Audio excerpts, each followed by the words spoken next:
Welcome to the Deep Dive, where we extract the crucial insights you need to stay ahead. Today, we're talking directly to all you hotel and restaurant owners out there. That's right. We're diving into something you see every day, your menu. Mm-hmm. But according to Maurice, a hospitality professional expert in food and beverage, he's our main source today.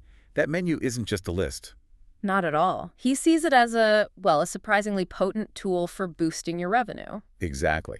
So our mission today is to really uncover how optimizing that menu can seriously impact your bottom line, drawing straight from Maurice's insights. Because, success in this business, it goes way beyond just great food and service. Important, yes, but Maurice argues the menu itself is this powerful, often untapped sales engine. It's kind of sitting right there under our noses. Precisely. And think about how much effort goes into perfecting the dishes, the ambiance, the staff training. Right, all crucial. Absolutely crucial. But then the menu, which is often the first thing a customer properly interacts with, sometimes doesn't get that same strategic focus. Okay, let's dig into that. Maurice makes a pretty bold claim, actually. Uh-huh. He suggests you could potentially double your revenue just by changing the menu's presentation. Wow. Double.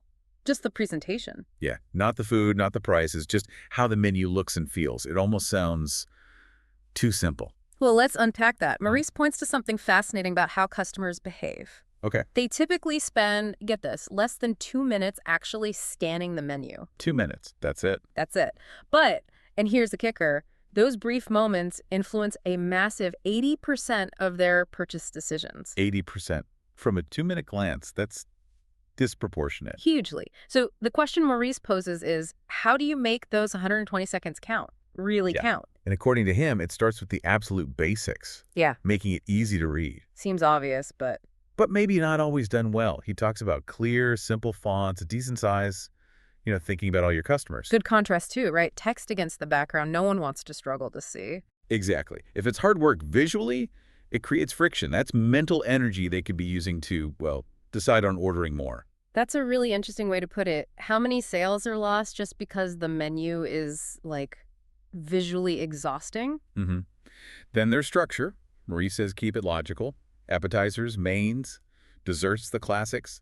Don't make people hunt for things. Yeah, intuitive navigation. And a real pet peeve of his, apparently. Yeah. Keep it current. No scribbled out prices, no handwritten specials from 3 weeks ago. Oh, definitely. Those little things Maurice suggests, they signal something about the whole operation, don't they? Like a lack of care. Potentially, yeah. Nah. Even subconsciously. It affects the overall perception of quality. Maurice gives some great examples, like a chic Parisian bistro, harmonious colors, lovely photos, elegant font. It feels smooth, inviting. You can picture it. Then the opposite. An Italian place, maybe, with stained, photocopied menus. It just feels a bit chaotic, puts you off slightly. And visuals, Maurice really emphasizes the power of good photos. Yes, the food pics. He reckons quality images of your signature dishes can boost sales of those items by up to 30%. 30%, that's significant. A good photo really can make you hungry. It tells a story, makes it tangible, desirable. And even the font choice, Maurice says, simply picking a more readable font can lift sales by maybe 15%. 15, just for the font. It shows how these subtle design choices work on us psychologically. So Maurice lays out some golden rules for readability. Yeah, simple stuff, but effective. Minimum 12-point font size, he specifically mentions. This helps older guests. Good point. High contrast text and background. And using quality paper, maybe laminated or in a protector so it stays clean and feels professional. Practical advice. Okay, so presentation nailed.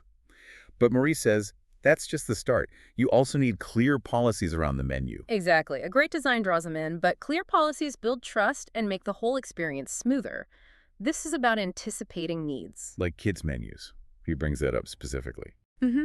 Keep them simple, fun, maybe playful names, monster spaghetti, pirate burger, that kind of thing. Sounds fun. Does it actually work? Well, Maurice cites a stat. Well-designed kids' menus can apparently boost family sales by up to 35%.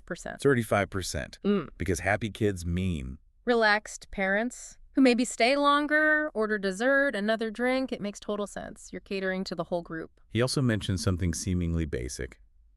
Just having enough menus. Oh, yes. Especially for larger tables. Passing one menu around is awkward and slows everything down. Definitely. And when describing dishes, what's Maurice's advice? Be precise and honest. He really stresses that. Underpromise and overdeliver is the way to go. Don't build expectations you can't meet. Sets you up for disappointment otherwise. Right. Transparency builds that trust Maurice keeps coming back to. He contrasts like a family place with colorful kids' menus, maybe some crayons, carrot sticks, Yeah, thoughtful touches. versus a busy cafe where everyone's scrambling for a menu. Creates totally different vibes. Absolutely. And Maurice adds a couple more crucial points here. First, allergens and nutritional info. Oh, essential these days. Totally. Indicate them clearly. It shows you care, prevents issues, customers appreciate it. Good point. And then he introduces this rule of 3.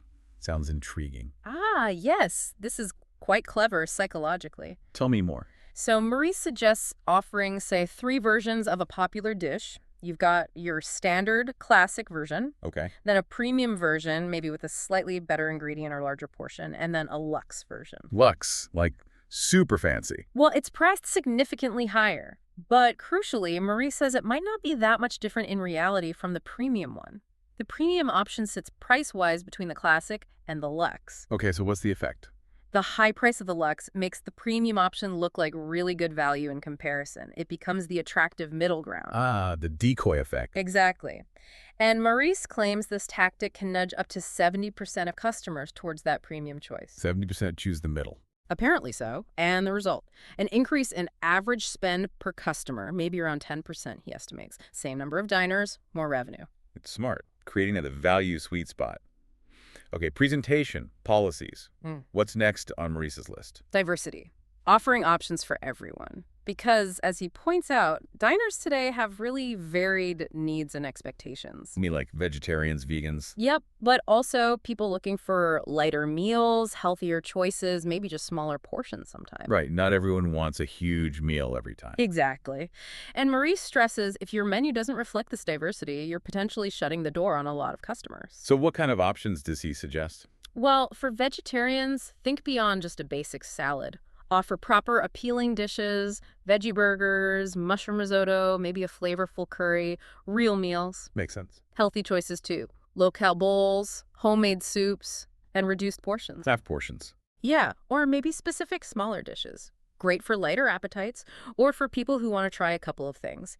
He mentions a Dutch chain that saw lunchtime sales jump 40% just by adding smaller business lunch options. 40%, just from smaller plates. It shows the demand is there, people want flexibility. Maurice also shared a cool success story, didn't he? About a London place. Oh yeah, the Meatless Monday one. They offered a 50% discount on veggie dishes every Monday. Record attendance. Brought in loads of new regulars too. It shows catering to these preferences isn't just niche, it can be a major draw. So being inclusive is actually good business strategy. That's Maurice's point. He contrasts a place maybe offering smaller lunch portions and a full evening menu adapting, you see, Right. with a traditional brasserie that only has large, heavy dishes. They might be missing out on the health-conscious crowd or people in a rush. And he had a striking statistic about meat consumption in Europe. Yeah, really important trend. About 30% of Europeans are actively eating less meat. 30%. And in some countries, it's even higher for full vegetarianism. Germany, around 10%. The Netherlands, up to 18%. 18% in the Netherlands. Yeah. So Maurice's argument is stark. Ignore this, and you could be losing almost 1 in 5 potential customers in some markets. That's a huge chunk of business to ignore. Definitely not a niche anymore. It's mainstream. Okay, so we've covered the food menu inside out, but Maurice says don't forget the drinks menu, specifically the wine list. Ah, the wine list. Often a gold mine, as he calls it. A gold mine. How so? Well, potentially. Maurice reckons it can contribute as much as 40% of a restaurant's gross margin. 40%. Okay, that's worth paying attention to. Absolutely. It's a major profit center, but it needs the same strategic thinking as the food menu. So what makes a perfect wine list, according to Maurice? Clarity, first off. Clear descriptions. Don't just list the grape and region. What should you do instead? Describe the taste. Use words everyone understands, even if they aren't wine buffs. Fruity and light, full-bodied and spicy. Help people choose confidently. Make it less intimidating. Exactly. Maurice even suggests telling a little story about the wine. A story. Yeah, instead of just technical notes like present tannins, maybe something like, this Chianti tells the story of the Tuscan hills. Make it evocative. I like that. It adds personality. Creates more connection. He also stresses having a balanced price range. Something for every budget. From house wine to fancy bottles. Right. Make everyone feel comfortable finding something. And, just like the food menu, keep it updated. No, sorry, we're out of that one. Please no, it's so frustrating for the customer. Availability is key. Makes sense. Yeah. Any specific tips from Maurice on wine? 2 good ones. First, train your staff. Make sure they can suggest food and wine pairings confidently. A good recommendation makes a huge difference. Empowers the staff, helps the customer, win-win. And second, he shared an anecdote about a Roman restaurant. They replaced their technical wine descriptions with little stories about the winemakers. And what happened? They apparently doubled their line sales. Doubled. Just from changing the descriptions to stories. Yep, shows the power of narrative and connection. Incredible. Okay, so we're nearing the end. What about those final touches? Maurice talks about little extras. Yeah, the small things that lift the experience from good to really memorable.